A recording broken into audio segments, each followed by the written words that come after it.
mode. Hello, this is Ken Zarker with the Washington State Department of Ecology, and thank you for joining us for our first Introduction to Environmental Management Systems webinar. I want to thank folks for taking the time out today to participate in our training. This is first in a series of webinars on environmental management systems, and we're trying this out as a pilot to see if this is a good way to provide technical training to our pollution prevention planners here in Washington State. I'll run through a kind of brief introduction, and then I'll turn it over to Jeff Burke from the National Pollution Prevention Roundtable, and he will be presenting the more details for the introduction to EMS. A couple of things just to give you a heads up is that everyone is muted. We had a good turnout. We have up to about 100 folks participating today. If you do have questions during the webinar, you can search for a question box on the panel and send that to Angela Miller, who will be keeping tabs on those. There will be a post-evaluation after this webinar that we'd appreciate your feedback on as we develop the series. And then we will be recording this and posting it to Ecology's website for future reference. So first, I wanted to just, again, thanks folks for participating in this webinar. The first two series will focus on an introduction to EMS, since we have a fairly broad group of folks that have just getting into environmental management systems and those that have been involved for quite some time. So today we're just going to go over those basic aspects of getting started on the EMS, and then on the 16th we'll have part 2, which will further define how to go about EMS, provide more case studies and things like that. Next slide, Angela. We do have a date for our third webinar series. Just to give you a heads up, it will be November 5th at the same time here, 11 o'clock Pacific.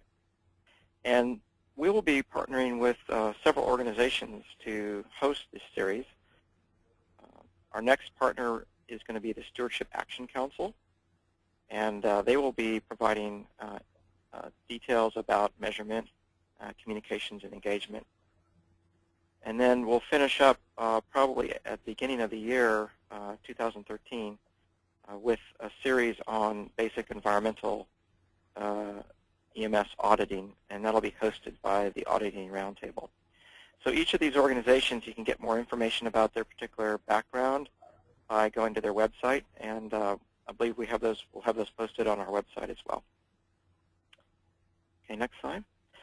So just to step back and give folks a kind of a broad perspective, Department of Ecology has had an environmental management systems alternative to pollution prevention planning since about 1996. And this alternative is provided to give companies more flexibility in the way they approach their pollution prevention planning. And the program allows companies to meet the requirements under the RCW for pollution prevention planning, and as well as our rules.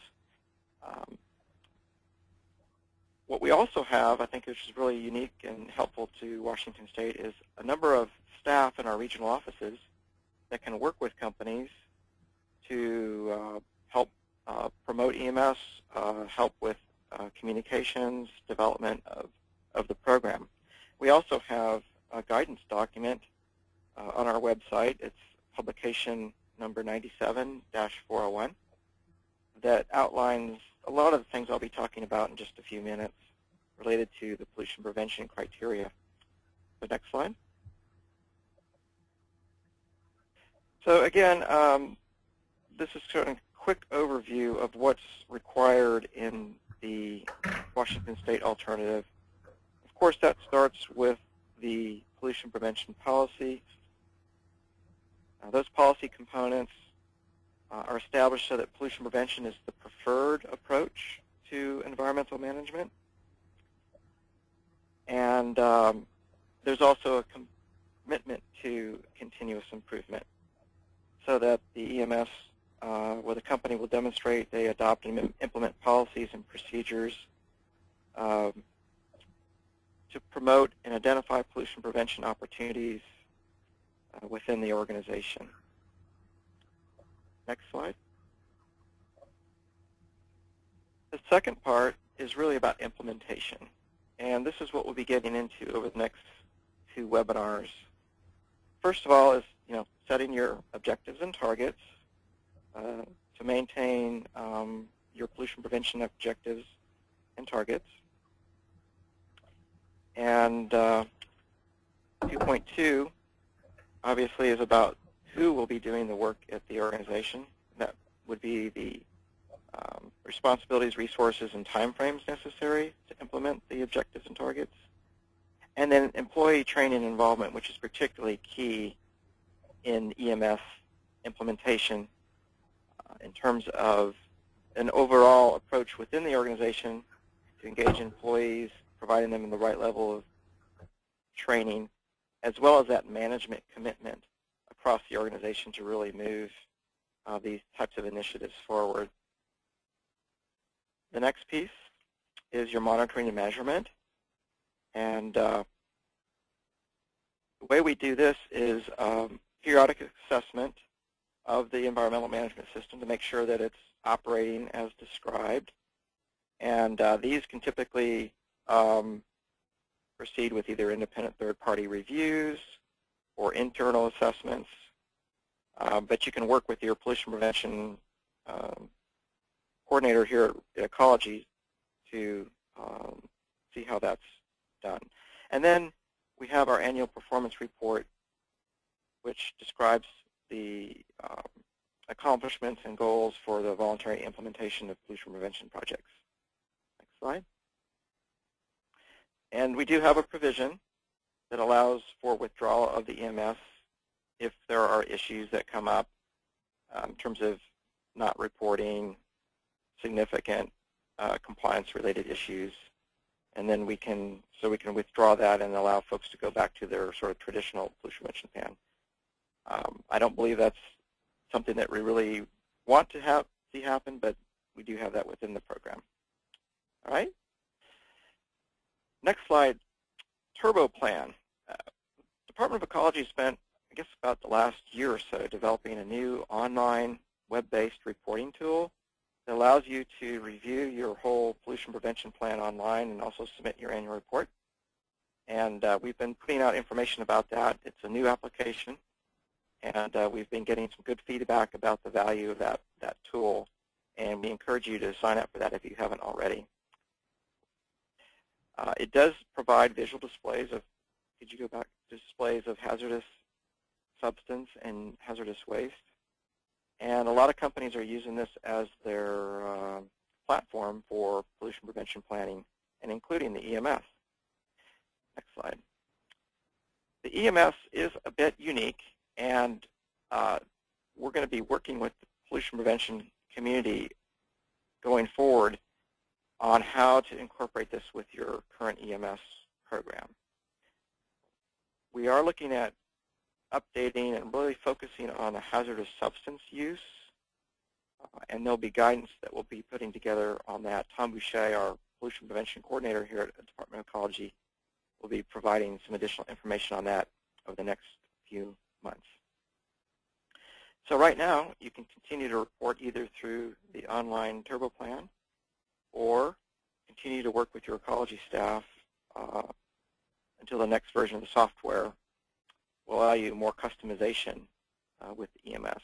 Right now we have really a basic Turbo Plan program, but as we build this out over the next year or two, we want to acknowledge the EMS activities out there by the various companies. Next slide. So I guess that's my quick introduction. We're going to do a quick poll here just to keep folks engaged for a moment as we transition to Jeff. So first question is, do you have an operating EMS in place? We have folks on the phone here today that have been doing EMS for a while. We may have new folks that are new to their position. So if you could select that. And it's just a simple yes, no, or maybe. And then Angela should be able to show us the results.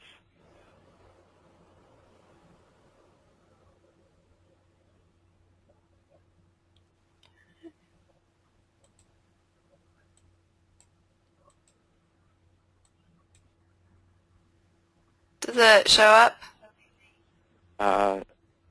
Nope. Hmm. Oh, there it goes. Oh, there it is. Okay. This is with 83% of the vote. All right, so it shows that about 55% of the folks have EMSs in place, and 32% do not, and question mark. So next question.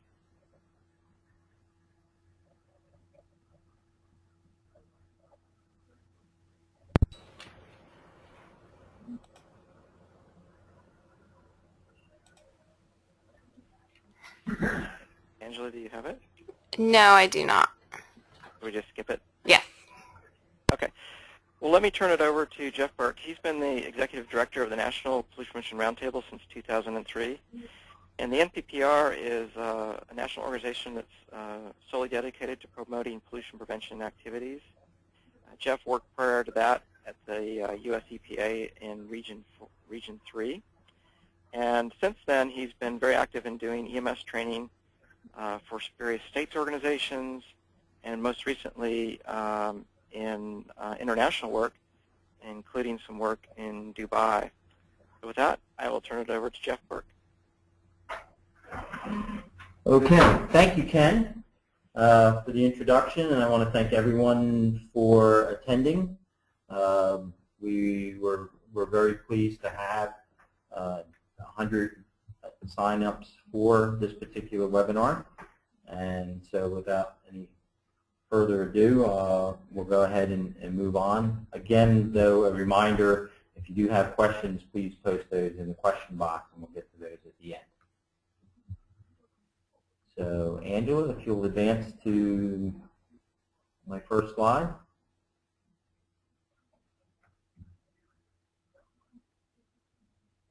Thank you. Okay. So, one of the things we want to do is we want people to be aware that there are some things you should be doing before you begin to develop an environmental management system. The first thing would be to identify what resources you have, not just in terms of financial resources, but also what other resources there are for things like training, any other support or assistance, either, as Ken mentioned, through Washington Department of Ecology or from other organizations, consulting firms, and the other nonprofit technical assistance providers. The next thing that you want to look at is how does your existing management system fit in with an environmental management system. One of the things we ask people to not do is to reinvent the wheel. And I'll be talking later about a tool that will help identify where you have gaps and where you need to focus your attention for the different elements of developing an environmental management system.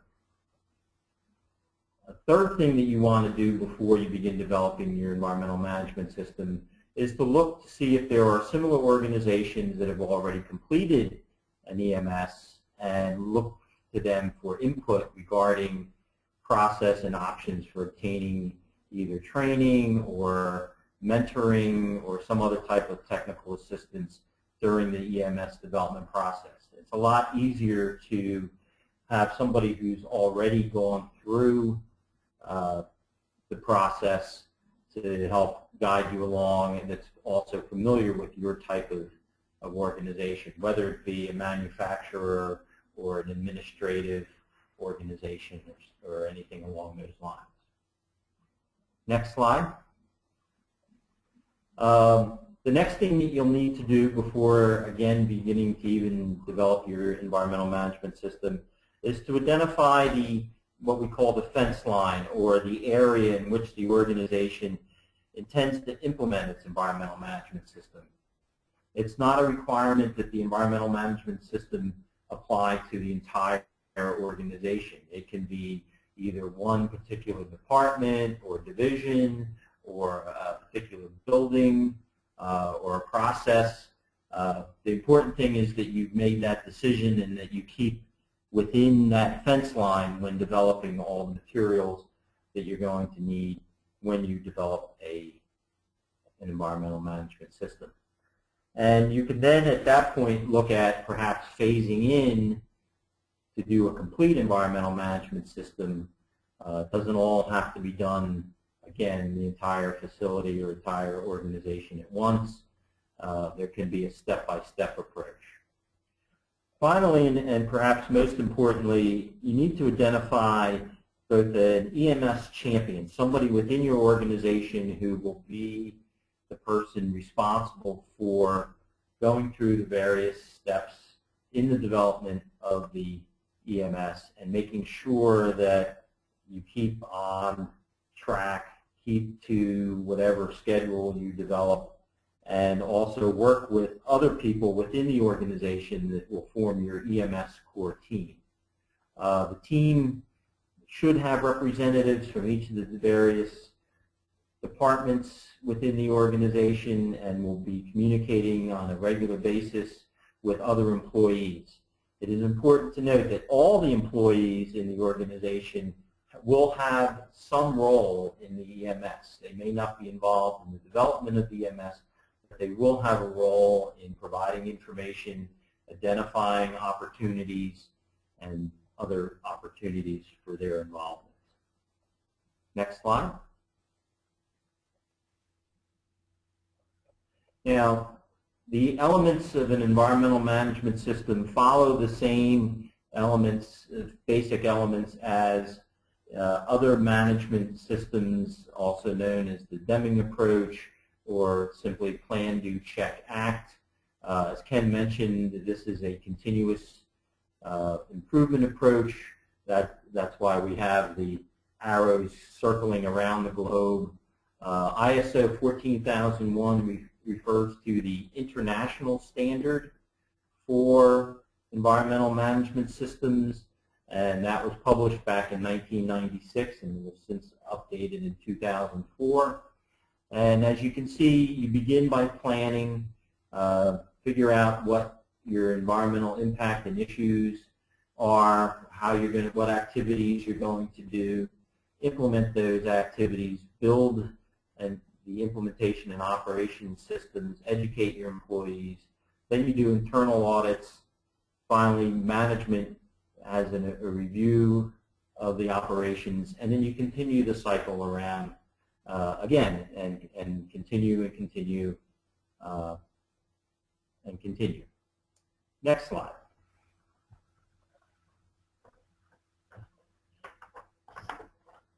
So these are the basic elements, again, of an EMS, a commitment and environmental policy. This is something that's typically signed by the president of the company or the chairman of the board or somebody at the top level of the organization. One of the things that we found very effective is to get other senior managers to also sign on to the environmental policy. So that way it's clear to everyone that this is something that's part of the organization's business plan and is not just something that a single senior manager has decided, but it's actually integrated into the overall business plan. The next thing is development of an environmental plan so that you know exactly what it is you're going to be doing. Most importantly, actually implementing and operating that plan so that it's not just simply a document that sits on a shelf. The monitoring and evaluation and management review, I've already mentioned. And then finally, repetition of the cycle, again, providing continual improvement. Next. Now, while there is this international standard, there is some flexibility for an environmental management system. You look at the existing strategic planning that's already being done by an organization, utilize the existing organizational structure and implementation of the policy as an integrated part of the business enterprise. It does not require that you create a whole EMS department or special staffing. The EMSs are implemented in an organization in many different ways. It is not that prescriptive. It depends on the organization's activities and the needs. The bigger organizations will have a more complicated EMS. A small business would have a relatively simple EMS. And that's, again, part of the flexibility is that it can be adopted by any organization, all sizes and types, including government agencies and small businesses. So it's not just for manufacturing entities as well. It doesn't impose any new technical requirements. It also is not a substitute for existing regulatory standards. The international standard, ISO 14001, and other EMS standards are all voluntary. They do not have a regulatory requirement to them. Now, what Ken was talking about is how you could use EMS in place of their P2 policy, and I'll let him deal with questions on that. But in general, the voluntary standard for environmental management systems does not allow you to substitute that as opposed to meeting any sort of regulatory standard. Next slide. So again, the flexibility to know what your organization's processes and goals are, and therefore your environmental management system would be tailored to those processes and goals.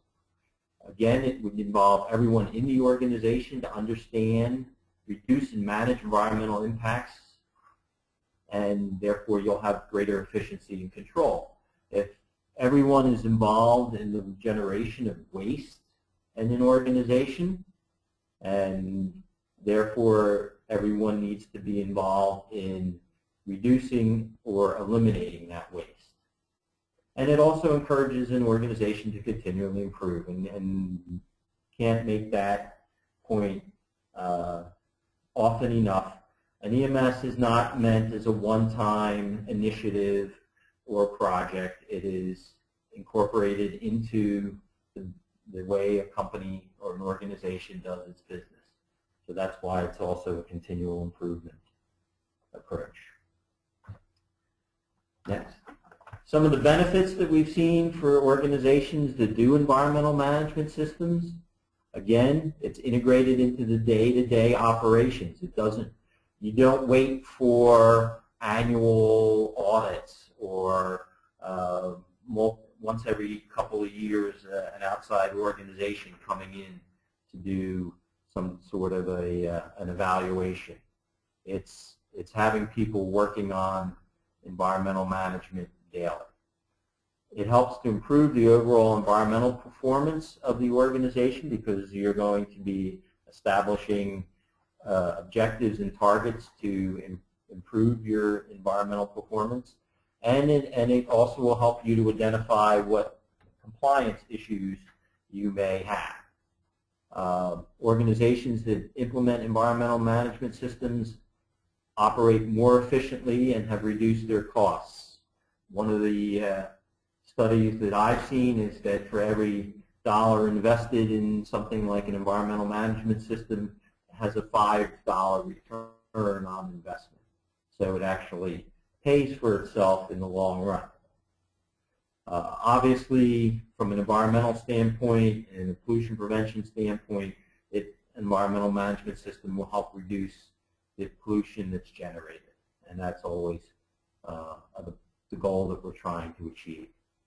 And by doing an environmental management system, you can demonstrate this improved performance to outsiders. As Ken mentioned, the Washington Department of Ecology, but you can also show this to customers. There are a number of large companies that require their suppliers to be certified or to have some type of an environmental management system, and therefore this way you can demonstrate to those customers that you are in conformance with an environmental management system. Okay, so let's look at some of the basic components of an environmental management system. The first one is the environmental policy. Now this is the one thing that usually is done one time in the development of an environmental management system. You don't have to keep redoing the policy year after year. You may want to adjust it on some sort of frequent basis. You do have to maintain that you looked at it. But generally you want to do this one time, and it serves as the organization's vision. It should, as I said before, reflect strong executive level leadership, so it needs to be signed or written even by people at the very top of the organization. And the more signatures from people at other people at the senior level management, the better. It also forms the basis upon which the organization is going to set its objectives and targets. So therefore, if it's the environmental policy to not do any additional harm to the environment, the objectives and targets should fall in line with that. And then finally, it should be communicated to all persons. That's both within the organization. Everybody in the organization should know that there is an environmental policy. It's not a requirement that everybody can recite the environmental policy verbatim if asked, but it should be well communicated so that anybody can say, yes, I know there's an environmental policy. As a matter of fact, it's posted on the wall in the break room or when you first come in the front door of the facility or wherever. It's also a good idea to have it put up on the company's website to show people outside the organization that you have an environmental policy.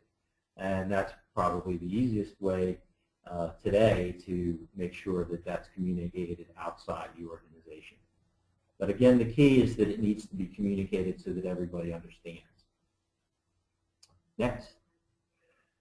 The next part of the components is the planning part. And this seems to take a long period of time for most organizations in terms of identifying all the different activities that the organization has which have the potential to affect the environment. That doesn't mean you currently have a leak or a spill or some sort of a discharge or any other kind of interaction, but there also the term potential is there. So you have to be aware that there may be a potential for an accidental release or a leak from a storage tank or some other kind of material impact. Once you identify all those activities, products, and services that the organization has, you need to figure out, well, what's the impact associated with those activities? Is it air pollution? Does it cause water pollution, surface water, groundwater? Does it use natural resources that are non-renewable or even renewable resources? So you need to identify what all those impacts are. You also need to determine what the regulatory requirements are that are associated with those activities. And are you meeting those regulatory requirements? Then you can, at that point, once you've identified those impacts, you can then begin to set objectives and targets and performance indicators of how you want to make sure you're either meeting your requirements or establishing, going beyond what, say, the regulatory requirements are. And you do that by developing an action plan. So for every activity which you determine has a significant impact on the environment, you want to know what your requirements are and establish objectives, targets, and performance indicators, and have an action plan that will help you to reduce that environmental impact. Now, the action plan should identify who's responsible, and by what sort of timeline you're going to need to achieve your objectives and targets, and any additional resources that you want or are going to need in order to achieve those objectives and targets.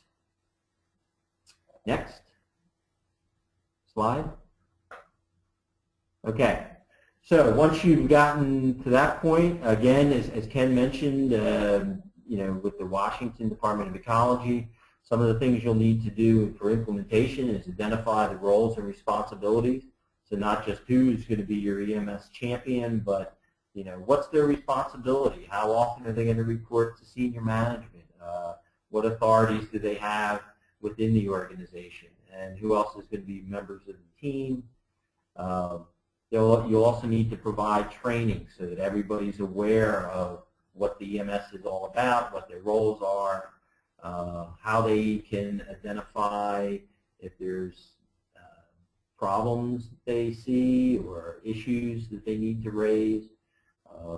Another thing too is that if you have a significant environmental aspect, that you want to make sure that the people who deal with that particular aspect are competent to do the job that's needed to reduce the environmental impact from that aspect. For example, if you're operating a wastewater treatment facility, then you make sure that the person who's the operator of that wastewater treatment facility has the necessary certifications to competently operate that particular facility. You want to identify what all your communications are going to be. How are you going to let people know about reaching milestones and other activities? Are you going to post things up on a bulletin board or put it in your intranet, company newsletter, use the internet? There's a number of different ways you can do communications, and you should have a plan for how you're going to do that. And make it specific for which audience you're going to be trying to reach. You may want to communicate with internal employees differently than you would for the general public, or your customers. You may want to communicate with them in a different way as well. You want to see how you're going to be exchanging information about your environmental management system. You're also going to be developing standard operating procedures. When you come up with your list of significant aspects and impacts, you're not going to be able to address all of them with any kind of special program. So some of them you're going to keep doing what you've been doing, which is your standard operating procedures,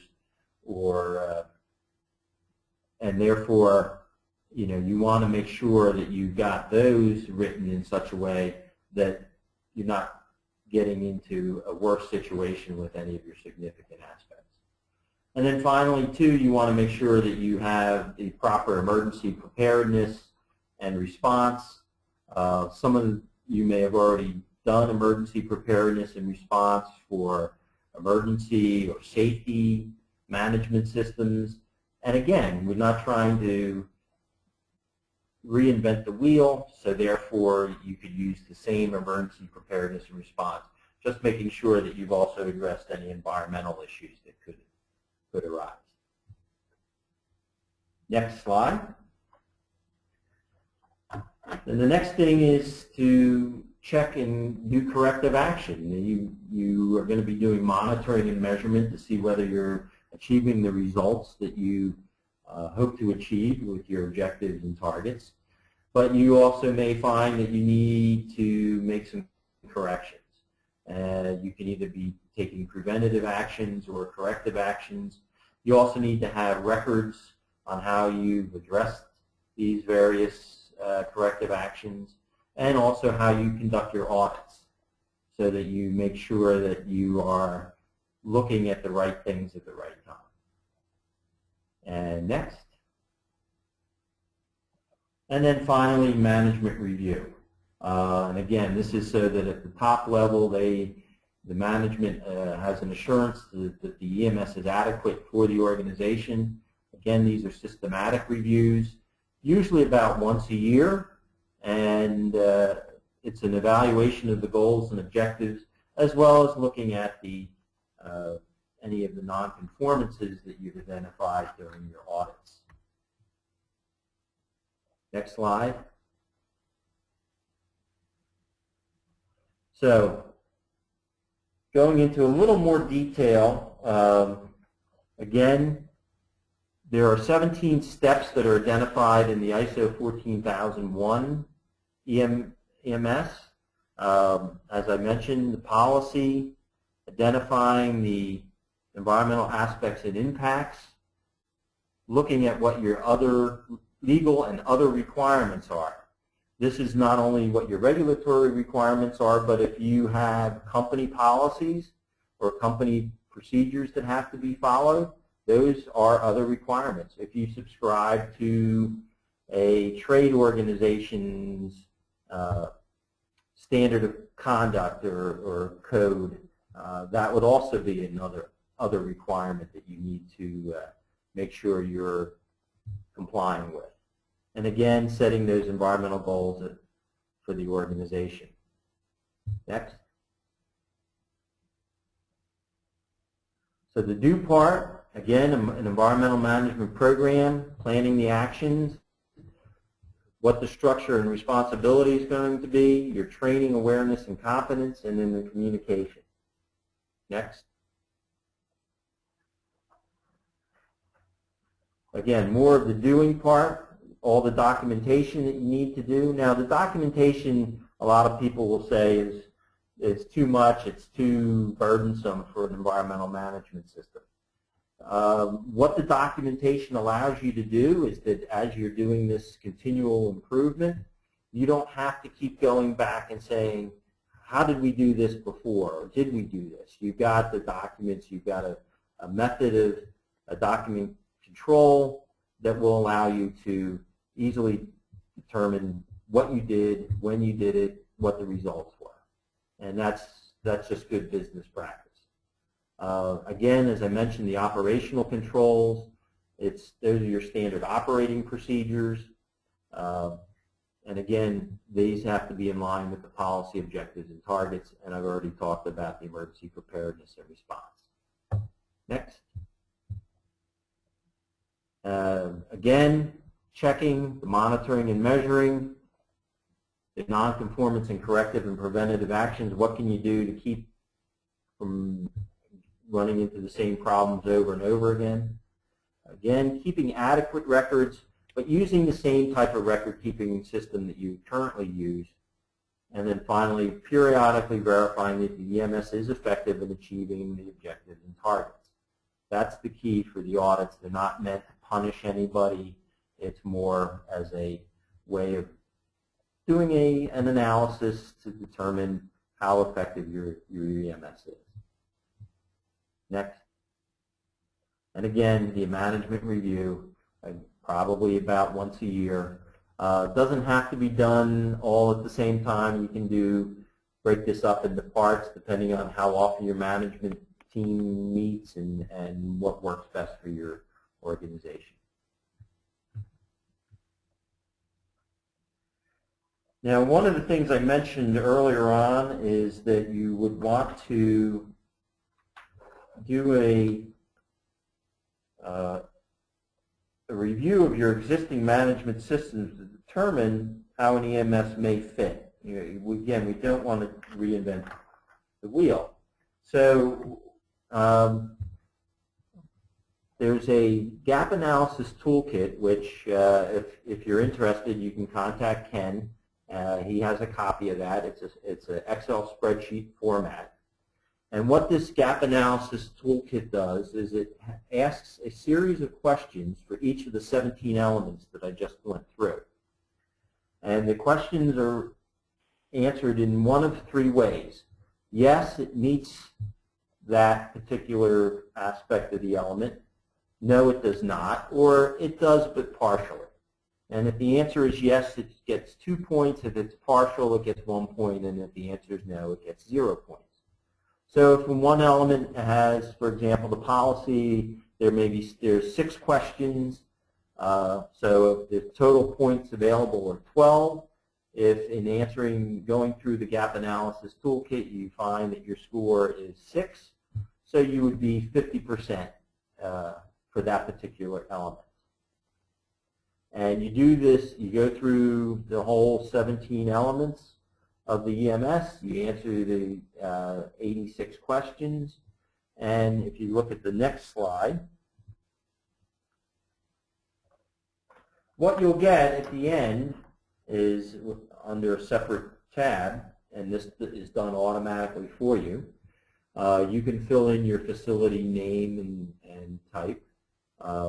And again, this is for the ISO 14001-2004 version of the EMS elements. And you can see the 17 elements that I just talked about, and then what the percent complete is. So for example, in some cases you may have 100%. You're already there, you don't have to do anything more. And in some areas you may be down below 20%. You're going to have to spend a lot more activity. Typically, a company may have some kind of a policy that deals with environment, but it may not meet all the requirements of, say, the international standard. A company may not have looked at all its activities, products, and services, so it hasn't really done the full evaluation of all the activities, products, and services, what the aspects are and the impacts to the environment, and which of those are significant. And therefore, you would expect the percent complete to be low, and therefore that's going to be an area that you're going to have to spend a lot of time on. Company may have already looked at their legal or other requirements, but they may not have done a full evaluation, or everybody may not be familiar with what those legal and other requirements are. Obviously, if you haven't evaluated your environmental aspects, you haven't been able to develop objectives, targets, and programs to address the significant aspects. So again, you would expect the score there to be relatively low. And again, this is a guide to identify where you already have strengths in developing the environmental management system and where you need to focus more of your attention.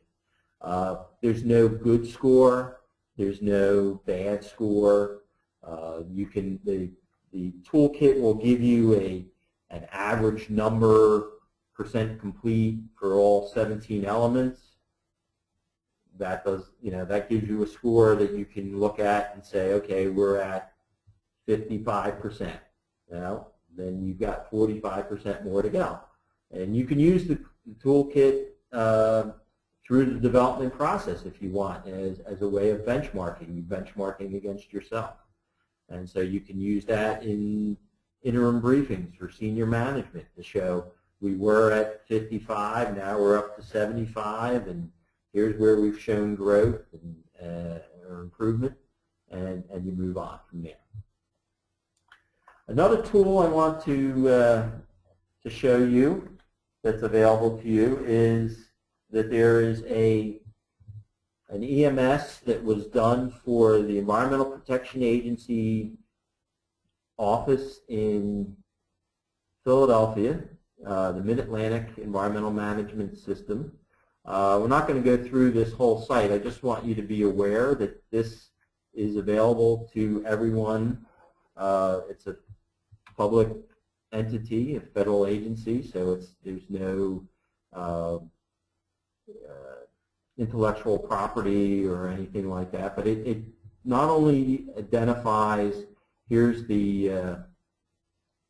all the different components of an EMS, but also gives you some of the background of what it took to develop each of the different elements, how the different procedures that were developed. It can be used as a template if you don't want to have to try and figure out on your own how you want to write your procedures. You can use this particular website as a guide. So please feel free to go to this website for additional source of information. And with that, I want to thank everybody for their participation, and As you can see, there's my email address. If you have any additional questions beyond this webinar, you can contact me directly, and also the URL for the National Pollution Prevention Roundtable, www.p2.org. Great. Just a reminder for folks, please enter the questions in the question box that's provided by GoToWebinar. First question, Jeff mentioned a study that shows the rate of return for EMS plans average 5 to 1. Do you have a link to that study? I will look for that. I don't have it off the top of my head, but I will provide that to Angela so it can be posted with the other material.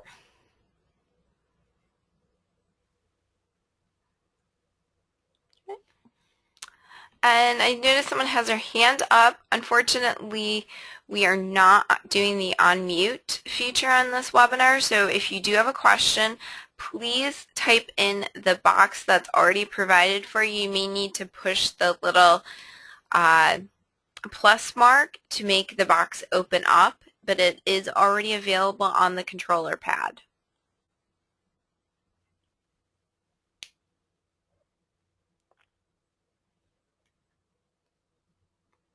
Looks like that is it for the questions. Angela, this is Ken. While we're waiting maybe for a question or two, Jeff, can you describe kind of what your thinking is for the next part 2 of the intro that you're going to plan on the 16th of October, just to kind of give us a teaser of what we might be able to expect? Coming attractions? Coming attraction. Yeah. This was more or less focusing on here's the components, here's some tools that you can use to help you get started, what things you need to look at before you get started. The next part will be, okay, so now you've made the decision to develop or work on your environmental management system. Let's actually get into some of the various components and really look at what they entail. For example, examples of environmental policies, examples of the activities, products, and services lists, and then evaluation of the aspects and impacts. So a lot of the tools that are used once you make the decision, okay, I'm going to go forward with an EMS, okay, here's the first thing you need to do, here's the next step, but go into much more specific type detail. Okay, thank you. Ken, folks are requesting your email address. Was that on one of the slides? I don't believe we do have that. I'll give that to you, and we'll probably need to put that on future slides. It's ken.zarker, Z-A-R-K-E-R, at ecy.wa.gov.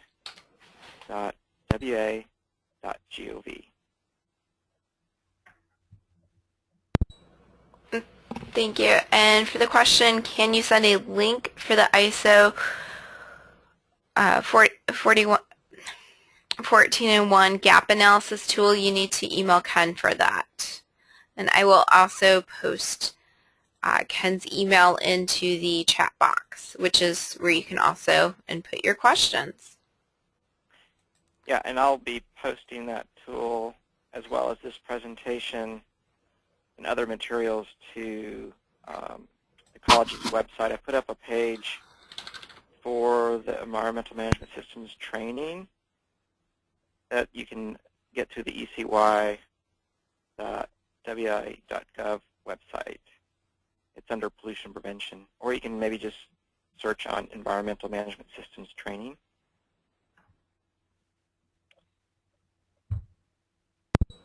The next question is, can you address significant environmental aspects?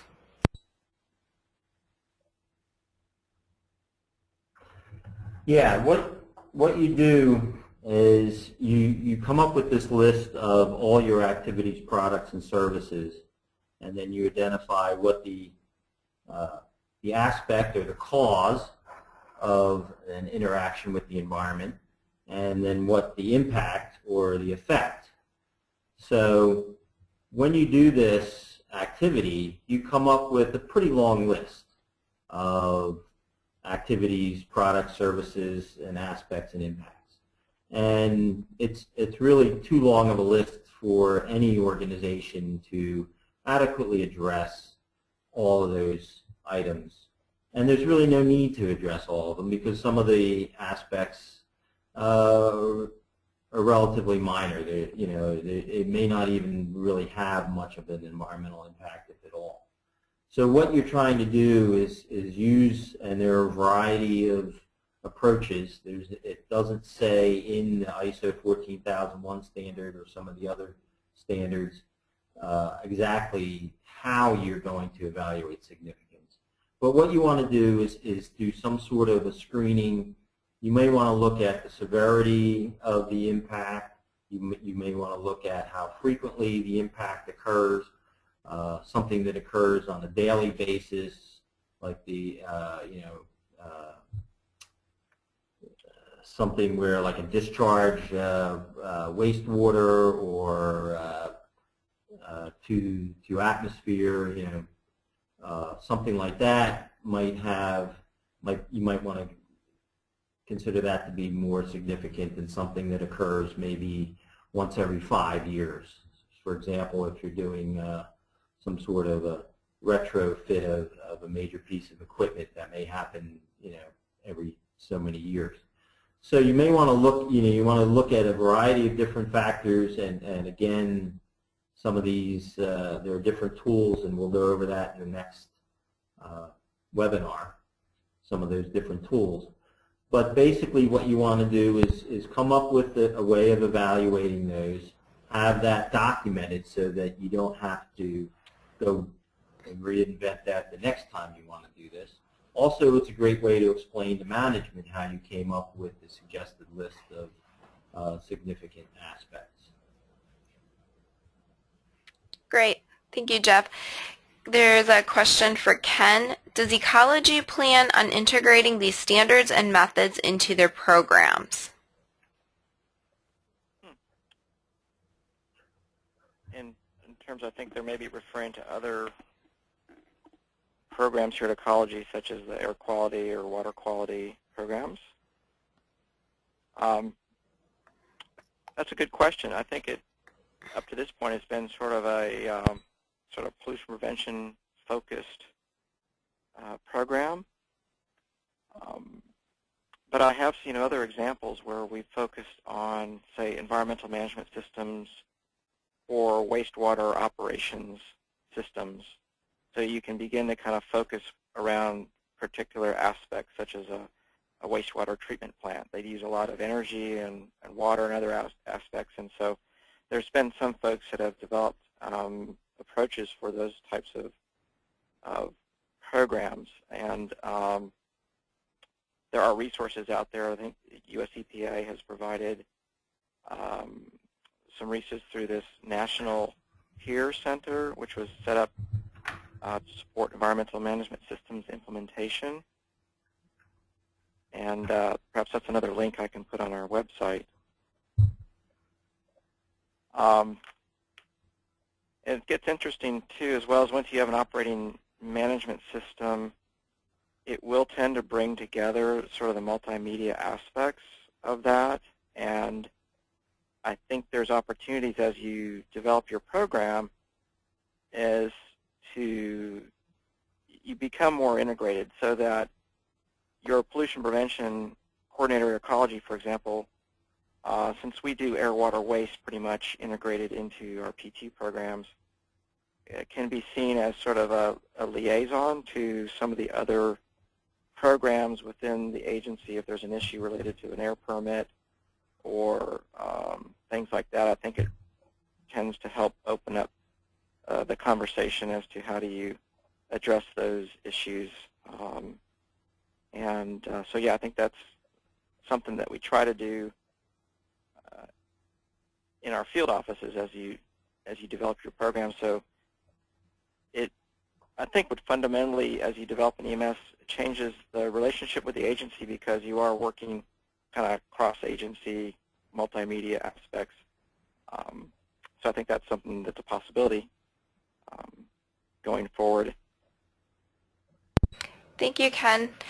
Do the annual reporting requirements with an EMS require less time to prepare than with traditional P2 reporting? Good question. I guess my answer to that would be it depends. There are basic requirements for reporting that the agency has provided this Turbo Plan reporting tool to make it easy for you to do that. I will say that if you just focus on the P2 portion, you may be able to, that may be a sort of a simpler task in terms of reporting, since EMSs tend to be broader in scope, and it may be a bit more cross-cutting if you're working on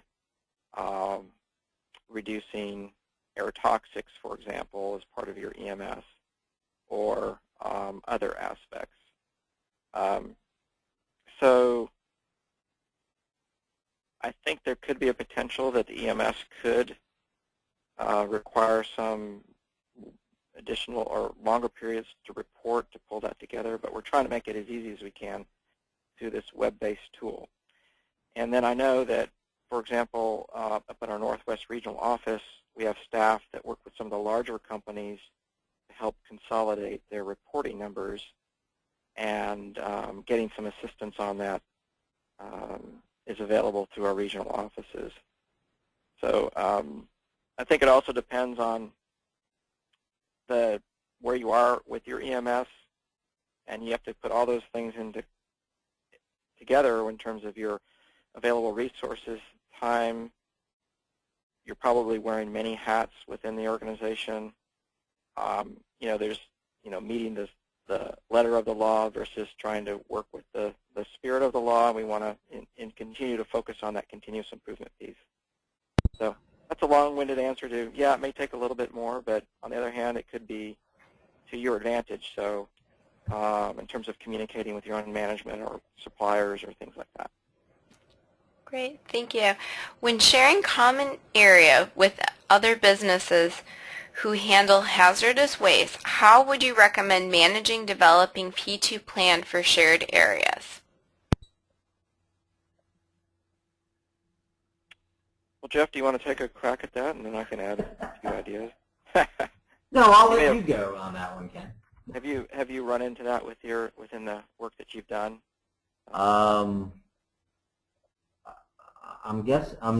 No, actually, I've never run into where somebody shares an area where one of the parties has hazardous material or hazardous waste, and yet that's in the common area or shared area. That's nothing I've ever actually run across.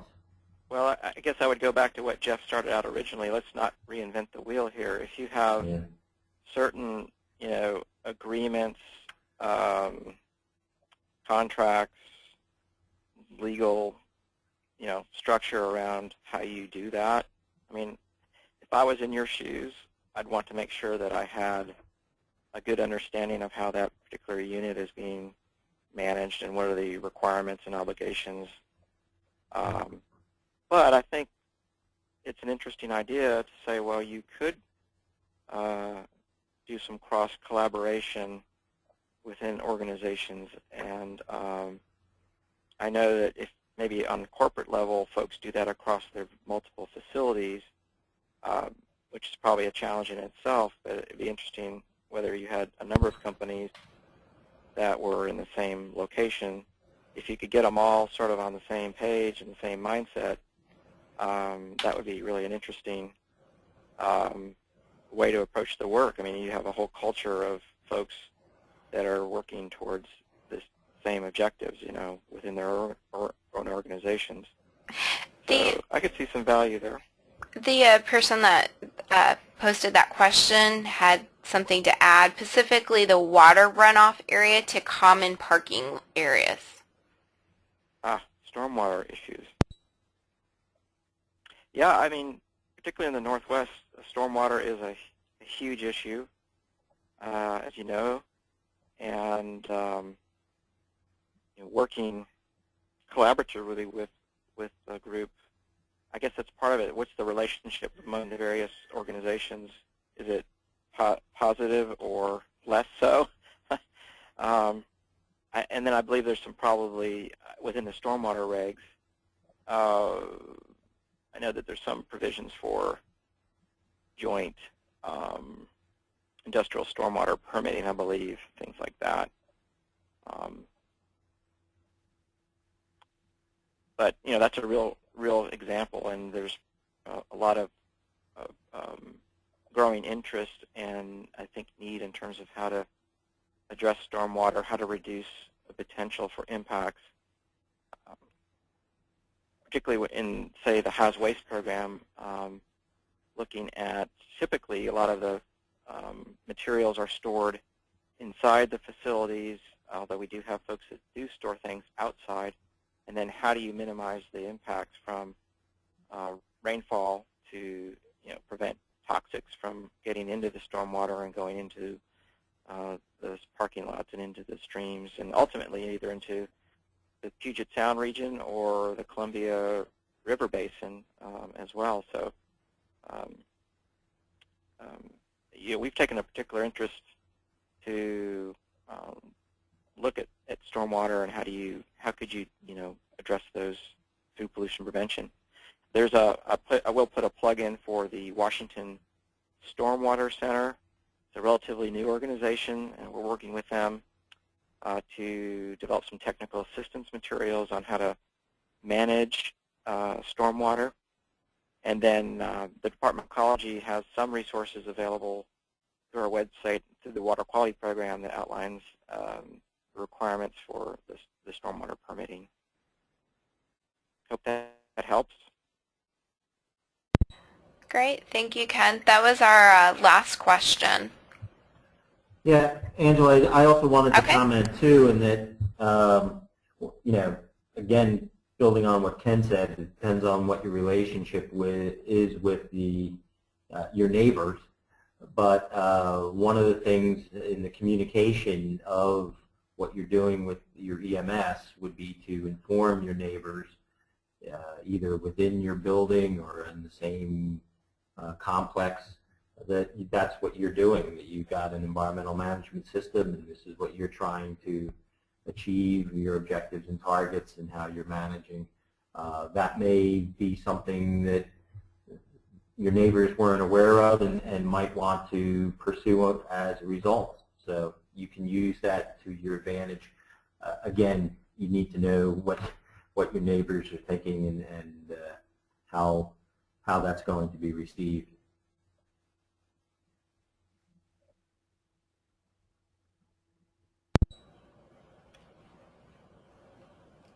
Great.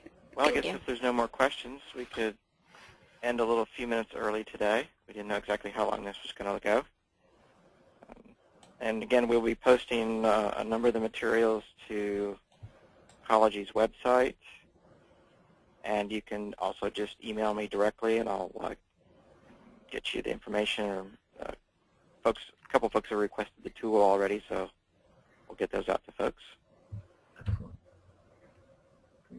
And then our next webinar, I believe, Angela, is going to be on the 16th of October at 11 o'clock a.m. And I would encourage the folks that are on the call today to go ahead and get registered for that. We don't really have a way within the GoToWebinar to sort of lock you in for the whole 6-part series, so you'll need to register each time. And what we'll do is probably give you guys a heads up so that you can go ahead and get there registered early before we kind of open it up to the full list and see if you've expressed interest. Oh, I also want to mention one thing, that Angela Miller, who's our deputy at the National Roundtable, will be tracking who's attending these, and we can give you a small certificate or some type of documentation that shows you the number of hours that you've been able to participate, if that helps you with some of your training requirements. So we appreciate the roundtable taking that on, as well as helping to organize the entire webinar series. And with that, I guess we'll sign off and see folks next month.